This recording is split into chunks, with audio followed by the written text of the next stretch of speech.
Hey there everyone, in today's video I'm going to show you how to remove Facebook comments.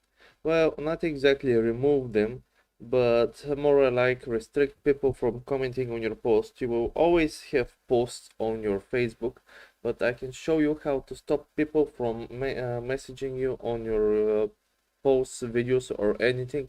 Just basically restricting everyone so they cannot comment on your uh, posts overall. So what you need to do is basically go to your settings and click the little search icon right over here. Then search for comments.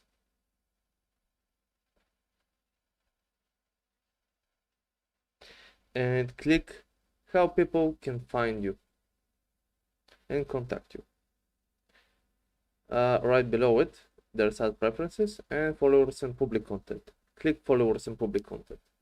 Sorry, my mistake. Then scroll down. And here on public posts, you want to set friends only. And here on your public post, you won't be getting any more comments from people that you don't know. And you can click public post notifications for friends of friends only, or even no one. And for public profile info, you can click friends and click on comment ranking. And that's been pretty much it. Hope this helped. If it did, leave a like and subscribe, and see you next time.